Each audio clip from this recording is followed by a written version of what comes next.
सागर महाराज जी किस प्रकार थी कि कहते हैं कि सात समुद्र की मद करूं, लेखन करूं बन माए, ओ धरती सब कागज करूं, गुरु गुण लिखे न जाए। कि अपन सात समुद्र की स्याही बना दें और जितने वन हैं इन्हें अपन कलम बना दें और जितनी पृथ्वी है उसे अपन कागज बना दें, तो भी आचार्य भगवान विराट सागर महाराज जी के गुण नहीं लिखे जाते हैं। उनने जब ब्रजपुर में गए तो कुंद सागर महाराज जी पहुंचे तो उनकी ऐसी भैयाव्रती की कि कुछ कहने योग नहीं है।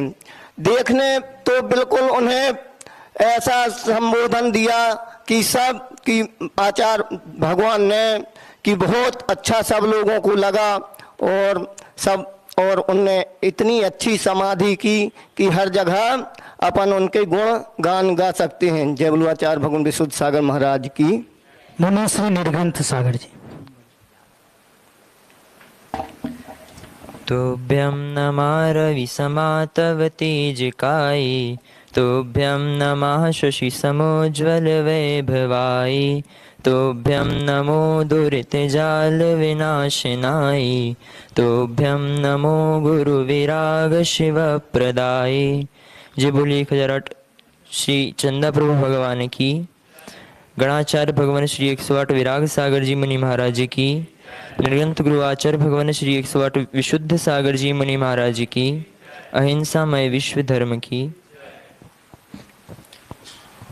19 अप्रैल 2022 में जब आचार्य भगवान के संग से हमारा मिलन हुआ तब अचानक ही मेरा स्वास्थ्य इतना खराब हो गया कि देखने वाले कह रहे थे अब शायद इनका बच पाना बहुत मुश्किल है। तब आचार्य भगवान ने मुझे अपने पाटे के समीप लेटाया और सेवा कराई और पीछे से आशीर्वाद देकर कहा कि अब तुम स्वस्थ हो जाओगे। उसी आशीर्वाद का फल है कि मैं आज आप लोगों के सामने यहाँ पर जीवित हूँ। जैसा वात्सल्य आचार्य भगवान विमल सागर जी में था उसी प्रकार का वात्सल्य गणाचार्य भगवान विराग सागर जी के पास था, और जितना वात्सल्य उन दोनों के अंदर था उतना वात्सल्य आचार्य भगवान विशुद्ध सागर जी महाराज के पास है। आचार्य भगवान कुंद स्वामी ने मूलाचार ग्रंथ में कहा है, धीरेण भी मर्दव्यम अधीरेण भी मर्दव्यम। धैर्यवान भी मरता है और अधैर्यवान भी मरता है, इसीलिए धैर्यता पूर्वक मरण करना चाहिए। इस बात को आचार्य भगवान ने अपने जीवन में उतारा और निर्दोष समाधि को कर इस सूत्र को अपने जीवन में उतारा है। ऐसी ही समाधि हम सबकी हो, यही भावना के साथ आचार्य भगवान विराग सागर जी मुनि महाराज की। मुनि श्री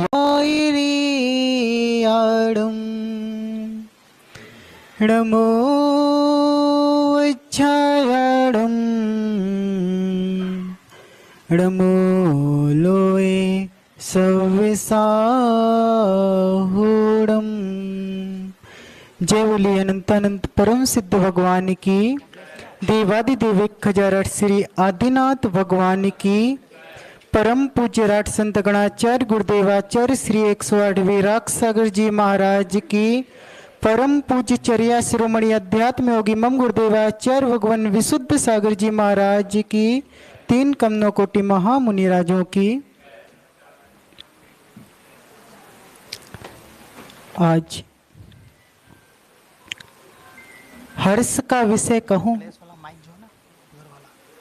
या विषाद का विषय कहूं। हर्ष का विषय देखा जाए तो यही कहना होगा कि उन्होंने आचार्य भगवान विराग सागर जी महाराज ने अपने लक्ष्य को प्राप्त कर लिया।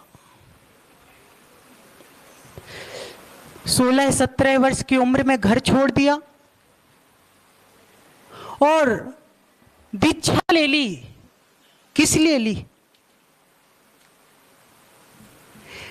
मात्र समाधि अच्छे से हो जाए। केस लॉन्च किए, कष्ट सहन किया, एक बार आहार करना प्रारंभ कर दिया। किस लिए? कि हमारी समाधि अच्छे से हो जाए। पैदल विहार करते थे, ठंडी गर्मी सहन करते थे, किस लिए? कि हमारी समाधि अच्छे से हो जाए। और उन्होंने आज अपने लक्ष्य को प्राप्त कर लिया। सब बोल रहे हैं गुरुजी हम सबको छोड़कर चले गए। उन सब से कहना चाहता हूं कि गुरुजी हम सबको छोड़कर नहीं गए हैं, इस देह को छोड़कर गए हैं। यह जो देह है इसको छोड़कर गए हैं, हम सबको छोड़कर नहीं गए हैं। जो हम सब लोगों की जो उनके प्रति भक्ति है, समर्पण है, वो हम लोगों के हृदय में विराजमान है। हम सबको छोड़कर जा ही नहीं सकते हैं। उन्होंने जो उत्कृष्ट समाधि की है, जन्म लिया है, तो मरण तो निश्चित ही है। हर व्यक्ति जन्म लेता है और मरण भी करता है, लेकिन जन्म लेने के बाद जीवन को सार्थक बनाना, जीते जी अपने आप को जयवंत कर लेना, ऐसा आचार्य भगवान विराग सागर जी ने किया है। अपने आप को जीते जी जयवंत कर लिया। सच कहूं तो मैंने अनेकों समाधियां देखी हैं। आचार्य भगवान विराग सागर जी के पास मैं 2 वर्ष तक रहा और अनेकों समाधियां देखी। उन्होंने अपने कर कमलों से दीक्षा भी दी और समाधि भी कराई, और भी बहुत सारी समाधियां देखी, लेकिन ऐसी उत्कृष्ट समाधि, श्रेष्ठ समाधि मैंने अपने जीवन में पहली बार देखी है। मैं यही भावना भाता हूं कि आचार्य भगवान आप जहां भी हो, आप हम सभी के ऊपर वहीं से अपना आशीष प्रदान करें और हम भी अपनी निर्दोष समाधि कर हम भी उस श्रेष्ठ पर्याय को प्राप्त हो जिस लक्ष्य के लिए हम लोग निकले हैं। इसी पुनीत मंगल भावना के साथ जय बोलिए आचार्य भगवान विराग सागर जी महाराज की, सागर जी महाराज की। मुनिराज मेरे पास आए सुबह 3:20 पर। वो मेरे से बोलते हैं कि बड़े आचार्य श्री चले गए। मेरे को ऐसा लगा कि मैं नींद में हूं, लेकिन उन्होंने फिर से मेरे को उठाया और बोलते हैं चलो आचार्य श्री के रूम में। मैं जैसे ही आचार्य श्री के रूम में पहुंचा तो मेरे को लगा मैं सपना देख रहा हूं क्या, क्योंकि आचार्य श्री की आंखों में आंसू थे। मैंने जीवन में आचार्य श्री को इतना रोता हुआ कभी नहीं देखा, क्योंकि वो ज्यादा किसी से मतलब नहीं रखते।